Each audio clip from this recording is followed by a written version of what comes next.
नमस्कार, ये आकाशवाणी पटना है। अब आप खालिद रशीद से प्रादेशिक समाचार सुनिए। पहले मुख्य समाचार। प्रधानमंत्री नरेंद्र मोदी कल ऐतिहासिक कोसी रेल महासेतु राष्ट्र को समर्पित करेंगे। प्रदेश की 12 अन्य रेल परियोजनाओं का भी उद्घाटन करेंगे। प्रधानमंत्री के जन्म दिवस पर देश भर में सेवा सप्ताह का आयोजन।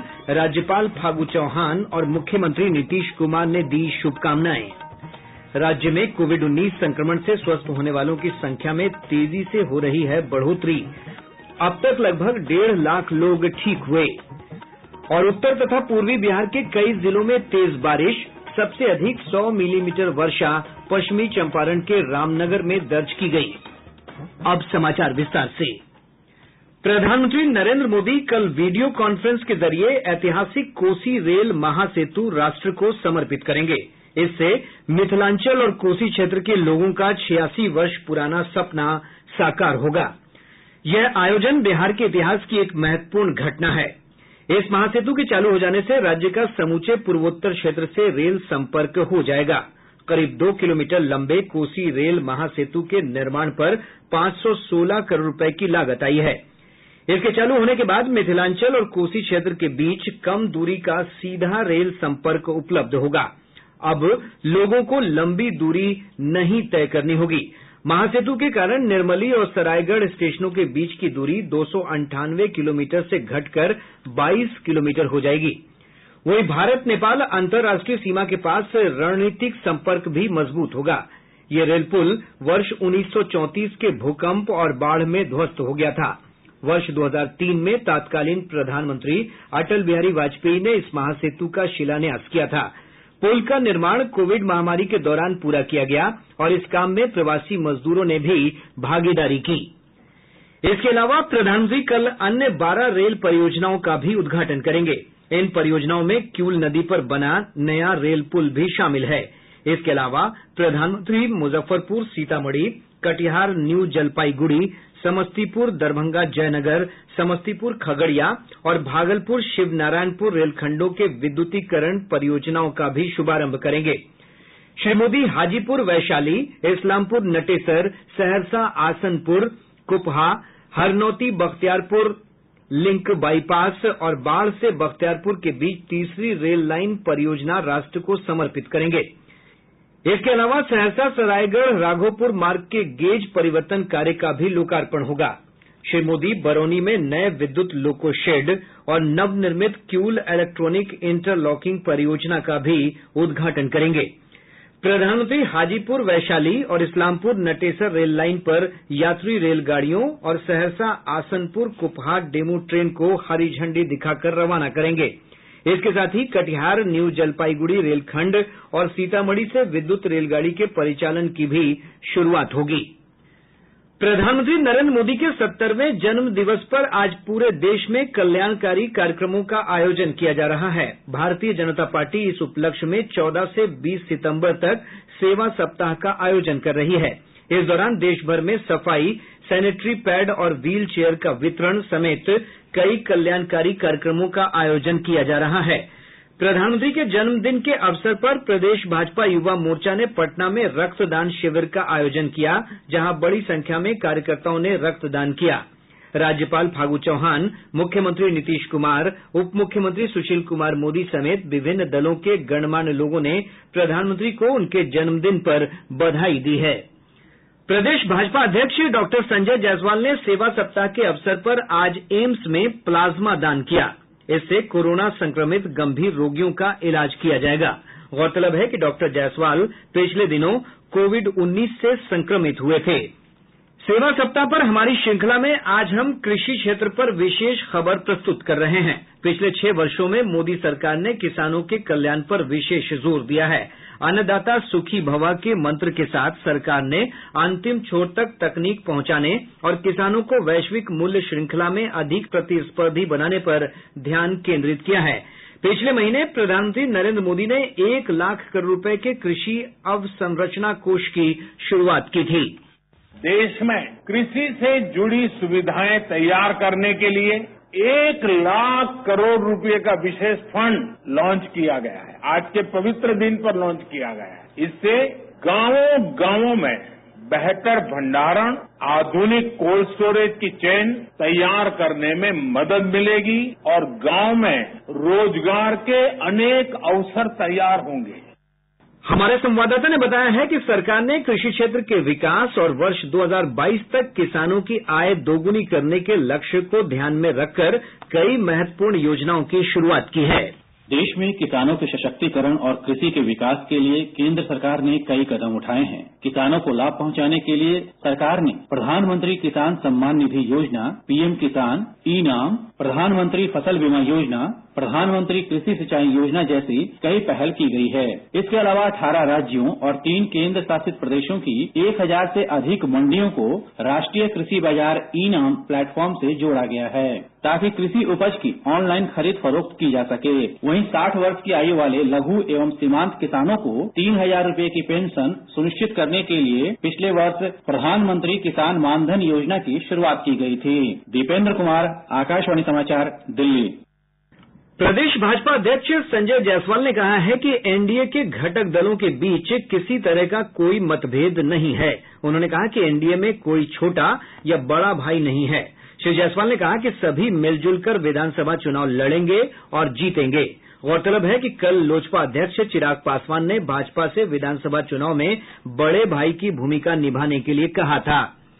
दरभंगा के प्रमंडलीय आयुक्त मयंक बरबड़े ने विधानसभा चुनाव के मद्देनजर प्रमंडल क्षेत्र के सभी जिलाधिकारियों और पुलिस अधीक्षकों को कानून व्यवस्था चुस्त दुरुस्त करने के लिए कदम उठाने को कहा है। आयुक्त ने शराबबंदी कानून प्रभावी तरीके से लागू करने, कोविड से बचाव के लिए आवश्यक उपाय सुनिश्चित करने के निर्देश दिए हैं। वहीं शेखपुरा जिले के बरबीघा विधानसभा क्षेत्र में छूटे हुए लोगों के नाम वोटर लिस्ट में जुड़वाने के लिए सभी बीएलओ को अभियान चलाने को कहा गया है। बांका जिले में विधानसभा चुनाव को लेकर चुनाव से संबंधित 5 कोषांगों के पदाधिकारियों को प्रशिक्षण दिया गया। प्रादेशिक समाचार आप आकाशवाणी पटना से सुन रहे हैं। राज्य के विभिन्न जिलों से कोरोना संक्रमण के 1592 नए मामलों की पुष्टि हुई है। इसके साथ ही राज्य में कोविड के सक्रिय मामलों की संख्या 15,118 हो गई है। अब तक राज्य में 1,64,000 लोग संक्रमित हुए हैं। स्वास्थ्य विभाग की रिपोर्ट के अनुसार पिछले 24 घंटों के दौरान संक्रमण के सबसे ज्यादा 290 नए मामले पटना जिले में सामने आए हैं। पूर्णिया में 96, अररिया में 95, सहरसा में 88, भागलपुर में 75, सुपौल में 72 मामलों की पुष्टि हुई है। अन्य जिलों से भी पॉजिटिव मामले सामने आए हैं। विभाग के अनुसार अब तक राज्य में लगभग 1.5 लाख कोविड मरीज ठीक हो चुके हैं। स्वस्थ होने की दर 91.17% है, जो देश भर में सबसे ज्यादा है। महामारी से राज्य में अब तक 855 लोगों की मौत हुई है। स्वास्थ्य और परिवार कल्याण मंत्री डॉक्टर हर्षवर्धन ने आशा व्यक्त की है कि कोविड-19 वैक्सीन अगले वर्ष की शुरुआत में उपलब्ध हो जाएगी। राज्यसभा में आज देश में कोविड-19 की स्थिति पर चर्चा का जवाब देते हुए डॉक्टर हर्षवर्धन ने ये बात कही। वैक्सीन के लिए जैसे दुनिया भर में प्रयास हो रहे हैं, वैसे ही उतने ही प्रभावी प्रयास भारत में हो रहे हैं। और भारत में हमारे जो कैंडिडेट वैक्सीन हैं, उसमें 3 लगभग ऐसे हैं जो फेज 1, फेज 2 और फेज 3 के अंदर पहुंच गए हैं। उम्मीद है कि अगले साल के शुरुआत के अंदर हमें भारत के अंदर वैक्सीन उपलब्ध हो जानी चाहिए। डॉक्टर हर्षवर्धन ने लोगों से अपील की है कि वे वैक्सीन उपलब्ध होने तक सुरक्षित दूरी बनाए रखें। उन्होंने कहा कि एक विशेषज्ञ समिति विभिन्न निकायों को आवश्यक सहायता उपलब्ध कराकर वैक्सीन तैयार करने का काम कर रही है।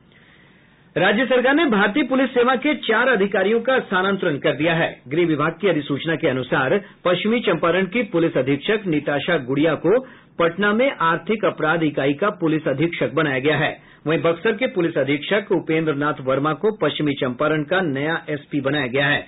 नीरज कुमार सिंह को बक्सर का पुलिस अधीक्षक और राजेश कुमार को मुजफ्फरपुर का सिटी एसपी बनाया गया है। केंद्र सरकार ने कहा है कि संघ लोक सेवा आयोग यूपीएससी द्वारा आयोजित सिविल सेवा परीक्षा से एप्टीट्यूड टेस्ट को हटाने का कोई प्रस्ताव नहीं है। कार्मिक, लोक शिकायत और पेंशन राज्य मंत्री डॉक्टर जितेंद्र सिंह ने आज राज्यसभा में एक प्रश्न के लिखित उत्तर में यह बात कही है।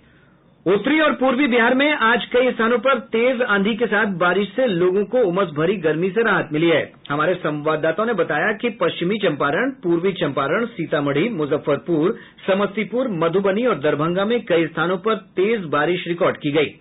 वहीं पूर्णिया, अररिया, कटिहार और आसपास के हिस्सों में मध्यम बारिश हुई है। बारिश के चलते जगह जगह जल जमाव की समस्या उत्पन्न हो गई है।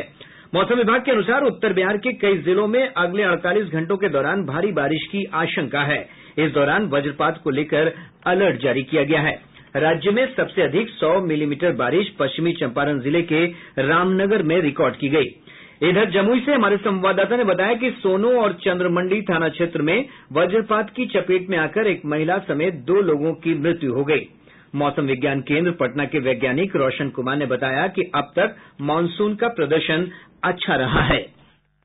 1 जून से 17 सितंबर के बीच बिहार में कुल 1068 मिलीमीटर वर्षा हो चुकी है, जो औसत से 14% अधिक है। इसके पूर्व के वर्षों में अगर बिहार राज्य की बात करें तो 2007 में इससे अधिक 1343 मिलीमीटर बारिश दर्ज की गई थी।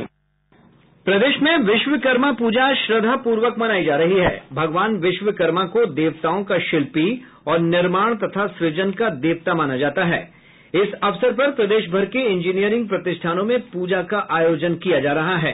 कारखानों, वर्कशॉप और गैराजों में भी सादगी पूर्वक पूजा की जा रही है। प्रधानमंत्री नरेंद्र मोदी ने विश्वकर्मा पूजा पर लोगों को बधाई दी है।